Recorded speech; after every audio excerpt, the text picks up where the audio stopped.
YouTube पर मैं देख रहा था, एक वीडियो है आपका, और उस वीडियो को देखने से ये इंप्रेशन आता है कि जैसे प्रधानमंत्री नरेंद्र मोदी आपके दरबार में आए, और एक नहीं 3 ऐसे वीडियो हैं बागेश्वर धाम ऑफिशियल चैनल पर। अब आपके समर्थकों ने बनाया, मैं आपको दिखा देता हूं, आप बताइए कि वो आपका है क्या नहीं। बागेश्वर धाम सरकार पहुंचे पीएम मोदी, तो क्या मोदी जी भी बागेश्वर धाम सरकार के भक्त हो गए हैं? आए दिन बागेश्वर सरकार के पास नेताओं की भीड़ लगी रहती है, जिसमें प्रधानमंत्री नरेंद्र मोदी जी का नाम भी शामिल है, जो कुछ दिन पहले ही बागेश्वर धाम सरकार के दर्शन करने पहुंचे थे। और कहा जाता है कि कुछ दिन पहले नरेंद्र मोदी जी भी बागेश्वर धाम सरकार से अपनी अर्जी लगवाने आए थे। तो आइए सुनते हैं स्वयं पंडित धीरेन्द्र शास्त्री से।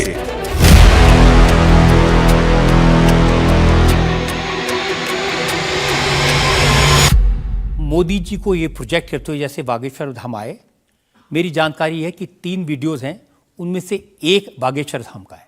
बागेश्वर धाम के ऑफिशियल चैनल से कभी हो ही नहीं सकता है, न ऐसी भूल हो सकती है, क्योंकि हमने कभी ऐसी इजाज़त नहीं दी। ये बहुत बड़ी गलतियां हैं। टीआरपी के चक्कर में रोज तो लोग हमारी शादी करवा देते हैं यूट्यूब पर।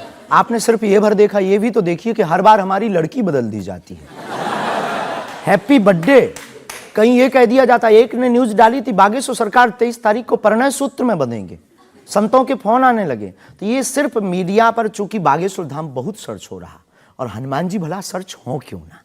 हनुमान जी तो लोगों की श्वास में, ये पवन पुत्र हैं। तो लोग बागेश्वर धाम बालाजी के नाम से सर्च करते हैं, तो लोगों को जो कुछ यूट्यूब वाले हैं, सब नहीं, कुछ यूट्यूब वाले हैं जो अपनी व्यूअरशिप बढ़ाने के चक्कर में इस प्रकार का कुकृत्य करते हैं, जो दुष्प्रचार है। और बागेश्वर धाम ने इस पर अनेक बार कार्रवाई भी की, उनके खिलाफ नोटिस भी भेजा, और अनेक बार डिस्क्लेमर भी बागेश्वर दरबार में हमने दिया है कि किसी भी प्रकार की भ्रामक जानकारी से बचें। धाम का इस प्रकार से कोई भी लेना देना नहीं है। ये खुद की निजता के साथ वो बेफिजूली के कार्य कर रहे हैं, और बागेश्वर धाम इसके लिए कानूनी कार्रवाई भी करवाएगा। शास्त्री जी, प्रधानमंत्री को लेकर इस तरह की वीडियो बागेश्वर धाम के नाम से जाएं, तो आपको नहीं लगता कि ये भोले भाले लोगों के लिए मिसलीडिंग है? लोग ऐसी बातों पर भरोसा कर लेंगे। धाम से तो हुआ नहीं, कोई कर रहा हो तो खबर नहीं है, पर कर रहा जो, उसके खिलाफ कानूनी कार्रवाई। अगर आपके नामले पे कोई कर रहा है तो भी आपको कोई एक्शन लेना चाहिए। आपने कुछ कार्रवाई की है? हाँ, अनेक बार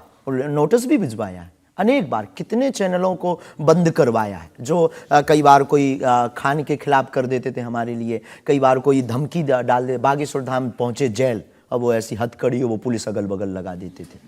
तो इनसे हमारी आपके सोच से भी प्रार्थना है, इसको बहुत देखा जाएगा, आपकी अदालत को जब भी देखा जाए, इस प्रकार की भ्रामक जानकारी से बचें। हम इस प्रकार, कोई भी हमारा दरबार या कथा प्रदर्शन का विषय नहीं है, हमारी कथा और दरबार दर्शन का विषय है। तो आपकी तरफ से मोदी जी के वीडियोस को लेकर के क्या कार्रवाई की गई? इसमें अभी इसकी हमें आज पता लगा है कि मोदी जी का बना है। पूर्व में हमको वो जेएलएल वाला बताया था, हमें इसका ज्ञान नहीं है, लेकिन हम जाते ही तुरंत आपकी अदालत के बाद लीगली कार्रवाई एफआईआर अपने अमुक थाने पर करवाएंगे। अच्छा, इसके अलावा और भी बहुत सारे वीडियोस हैं। देवेंद्र फडणवीस का है, मनोज तिवारी का है। ये तो आए थे। ये भी फर्जी वीडियो है? अरे नहीं, ये तो आए थे, इनके मत करवा दियो ना ना ना, ना। देवेंद्र फडणवीस जी भी आए थे, मनोज तिवारी हमारे बहुत प्रिय शिष्य हैं, वो भी आए थे, और बहुत आए हैं, पर मोदी जी नहीं आए हैं। हाँ, ये बता देते हैं, तो इन पे एफआईआर जी डिलीट ना करवा दियो, आप रोक दियो। लेकिन आपके 1-2 सेंटेंसेस हैं जिसमें आप कुछ मोदी जी कह रहे हैं, मोदी जी आइए। हाँ, वो हम लंदन में दरबार में थे, ये शायद उससे अगर ये जोड़ा हो, पूरा तो देखा नहीं, उससे जोड़ा हो तो खबर नहीं, हौस नहीं। मोदी जी वो जहाँ लंदन में राम कथा हम कर रहे थे, तो श्री राम मंदिर के, सनातन मंदिर के जो प्रमुख हैं वो एक मोदी जी हैं, और वो भी गुजराती हैं। तो वो दरबार में बैठे हुए थे, किसी कारण उनकी व्यवस्था के कारण प्रशंसा के लिए उनका जिक्र आया, तो लोगों ने शायद वो कट करके उठाया हो, हमारे स्मरण में ऐसा है। लेकिन ये भी गलत है, ये भी अपराध है। वो भी ऑफिशियली, बिना लीगली सहमति लिए बिना आप कोई भी वीडियो शेयर या वो नहीं कर सकता, ऐसा कुछ नियम है, तो ये भी गलत है। मैं आपको बताऊं शास्त्री जी, मैंने 40 साल हो गए मुझे पत्रकारिता में, ऐसे बहुत सारे उदाहरण मैंने देखे हैं। चंद्रा स्वामी का उदाहरण देखा था, ओ नरसिम्हा राव के साथ उनकी तस्वीरें, राजीव गांधी के साथ उनकी तस्वीरें, जॉन मैकेनरो के साथ तस्वीरें, लिज टेलर के साथ, ये अंतर्राष्ट्रीय ख्याति प्राप्त लोग हैं। और वो ये तस्वीरें दिखाकर अपनी दुकान चलाते थे और वाकई में जो दुनिया के बड़े बड़े लीडर्स थे उनसे उनकी पहचान थी। ब्रुनई के सुल्तान उनके शिष्य बन गए थे इसी वजह से। अफ्रीकन कंट्रीज के प्रेसिडेंट थे मोबुतू, वो उनके शिष्य बन गए थे। हमारा कभी भी भाव कोई आवे सब सम्मानीय है।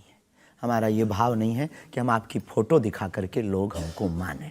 देखो, आप हमारी मीडिया पर प्रचार कर सकते हो, पर अगर दम नहीं होगी, सत्यता नहीं होगी, तो व्यक्ति एक बार आएगा, लौटकर कभी नहीं आएगा। आपको भी गाली देगा, हमको भी गाली देगा। तो ये माध्यम हो सकते हैं, साधन हो सकते, साध्य नहीं। तो हमारा ऐसा भाव नहीं, क्योंकि हमारे पास जो है वो खुली किताब है, ऊपर से नीचे तक। और हम कभी ये नहीं चाहते कि लोग देखें। अब कोई देख रहा तो वो उनकी दृष्टि और उनकी आंख है। हम तो सिर्फ ये चाहते हमें हमारा परमात्मा हनुमान जी देखें।